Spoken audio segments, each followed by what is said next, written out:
ladies and gentlemen, we do have a quote unquote final offer from Donald Trump, Marco Rubio, and the United States, as Rubio now apparently won't attend the talks that are going on in Paris. Those talks have been downgraded, but you can see Trump's final offer for peace requires Ukraine to accept Russian occupation, and this was always going to be the outcome. We stressed this to people. As long as it was just Russia and Ukraine fighting, there was no way outside of some crazy escalation from NATO for this to change in terms of Ukraine getting Crimea back, Ukraine getting areas in the Donbass back. It was never going to happen. And so we're going to go through this peace offer. Right now, Russia controls about 19% of the total land area of Ukraine. And I believe this peace offer involves them giving some areas they have occupied right now under loose military control back to Ukraine. But there's also some things that Ukraine must give up. And people say, well, this is a bad deal for Ukraine. The point of it is Russia has the leverage. As long as there is no NATO troop involvement, which would be a significant escalation, Russia is always going to have the leverage. If it's just Russia against Ukraine, Russia was always going to win. At this point, it's all about containment in terms of Eastern Europe and not allowing this to spread any further. It seems like Russia is content with a certain land area right now. Now, liberals will argue appeasement, and we're never going to be able to agree on that if you argue appeasement, because if your argument is appeasement, then you would want NATO troop involvement, because the idea would be is, oh, you're just going to allow him to take 1/4, 1/5 of Ukraine, then he's going to take all of Ukraine, then he's going to go into the Baltic states, then he's going to go invade Poland, and it becomes this big thing just like Nazi Germany. This is not anywhere close to Hitler and what he did militarizing the Rhineland, invading Czechoslovakia, annexing Austria, invading Poland. This is 1/5 of Ukraine. That's what this is, 1/5 of Ukraine. So we're trying to limit it to that, and maybe even less than that, depending on what happens. And you say, well, what about the potential for a reinvasion? Well, we're going to try and put certain stipulations in place to make sure that that doesn't happen. But we can't keep babysitting this situation. And Trump, it seems like he's very angry at the cooperation levels or the lack thereof from both Russia and Ukraine. They're blaming each other. There was original ceasefire agreement. That's why we started funding Ukraine again, because they agreed to an initial ceasefire, which was going to set up peace negotiations. Russia never fully agreed to it, and it ended up becoming an infrastructure ceasefire. So this is the 7-point peace plan that the United States is going to present, and this is supposedly their final proposal. Now, whether it is or not, I'm guessing this is just to try and kickstart everything. That's why Trump said we're going to walk away from these peace talks, and that's what Rubio said, if this cannot be completed, because they want to put pressure on both of these countries. They want to get some type of positive momentum moving forward in terms of this, because we've just been kind of kicking the can down the road for the past few months. So Ukraine must abandon its claim to Crimea. That was one of the things that Zelensky said. He said, we want Crimea. We're not going to accept a ceasefire without Crimea, or I should say a peace deal without Crimea. It's not going to happen. Russia annexed it in 2014. It is going to be fully, if this peace deal goes through, it's going to be fully recognized by the United States as Russian territory. Crimea will be 100%, because they've already annexed it. And at this point, how does Ukraine get that back? They don't have the military to get that back. They would need NATO assistance in terms of NATO troops. That's how you get Crimea back. And that's a bigger European war.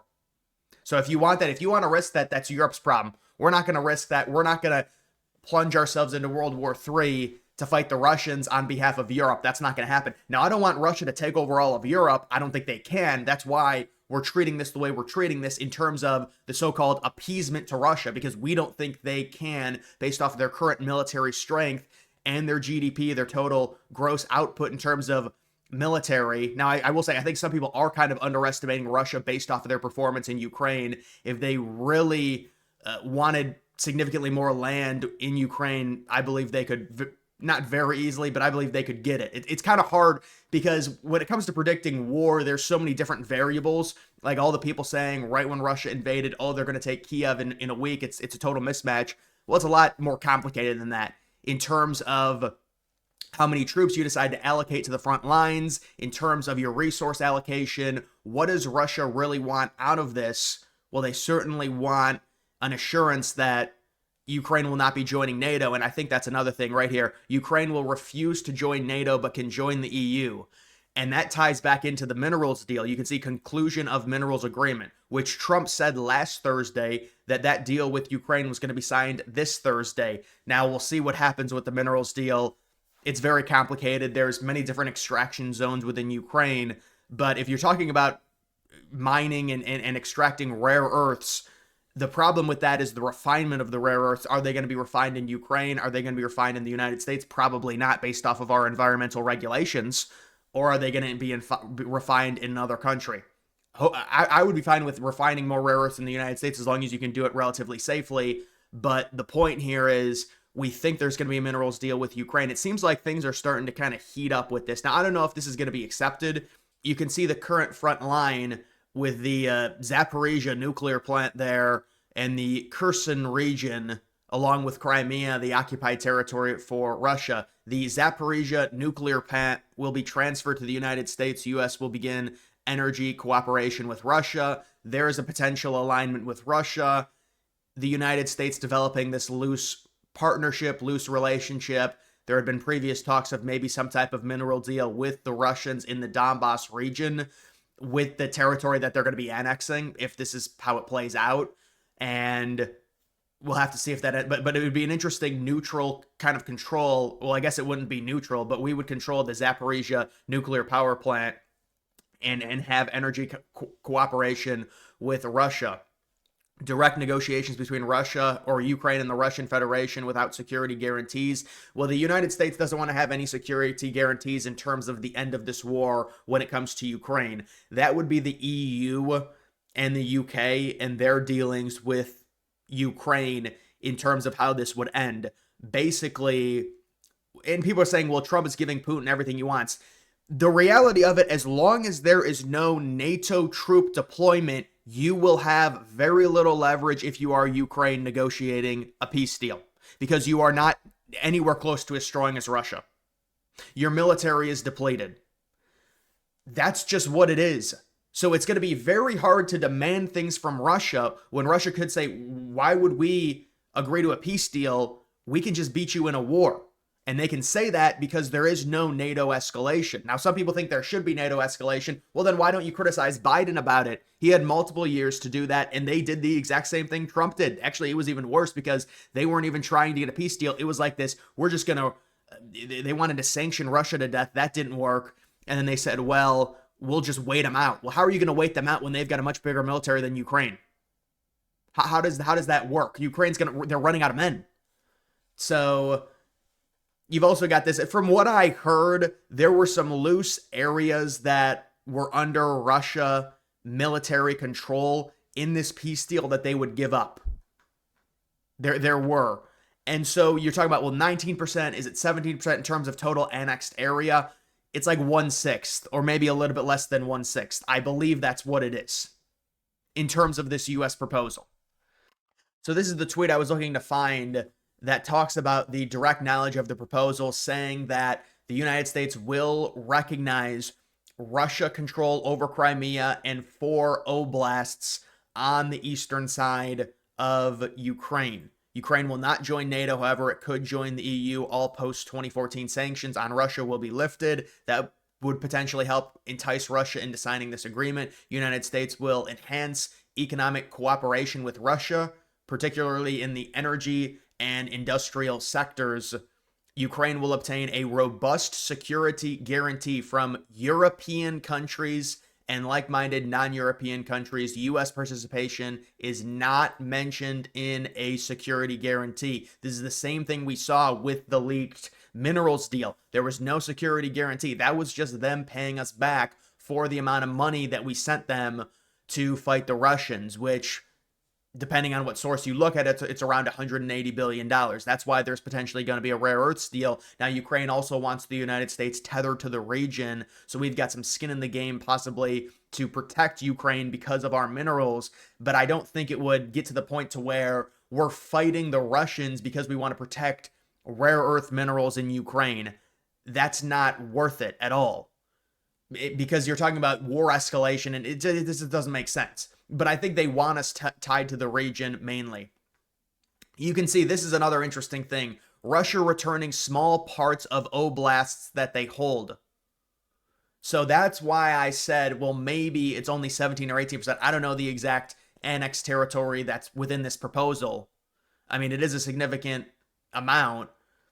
And Russia will receive, or excuse me, Ukraine will receive compensation and assistance for rebuilding. The source of the funding is unknown. It's split up, I'm sure, between many countries in terms of that. Also, you've got this. Axios reports JD Vance stated the U.S. will withdraw from its mediation role if they do not receive a positive response. We've presented a clear and fair proposal. So Vance is saying they're going to abandon talks if there is not a positive response. Whether or not that's a bluff or they're just trying to get this to move along, we'll have to see. But that's interesting. So you're talking about some land being returned to Ukraine. Territory retaken by Ukraine. Oh, that's just in the blue right there. So, yeah, we'll see if this goes through. I mean, people say, well, this is a great deal for Russia, but this was always going to be the deal. I mean, what do you want us to do here in terms of negotiating on behalf of Ukraine? They're getting security assurances from the European countries, and this is great for the United States. We don't have to be tied to Ukraine.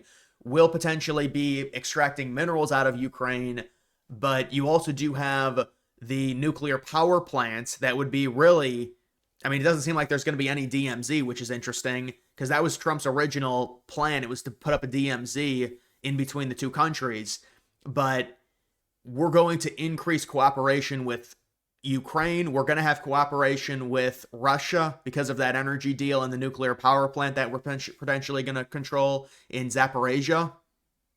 So this is interesting stuff, and we'll have to see if this ends up going through. Robust security guarantee involving European countries and possibly non-European countries that also support Ukraine. Officials have said over the past 24 hours there have been indications from the Ukrainians that they wanted to discuss a 30-day ceasefire during Wednesday's meetings in London rather than Trump's peace plan framework. The decision was made from the secretary not to travel to London. Instead, the U.S. delegation will continue to engage in conversations with the Ukraine and with the UK and Ukrainian counterparts. Rubio did not travel there. So we'll see what happens, but this seems like it is a formal proposal by Donald Trump to potentially bring peace to Ukraine, to Russia, and to end this war in Eastern Europe. And we'll see if it ends up happening. But either way, guys, that is going to do it for this video. Make sure you follow me on X. Link to that's always in the description.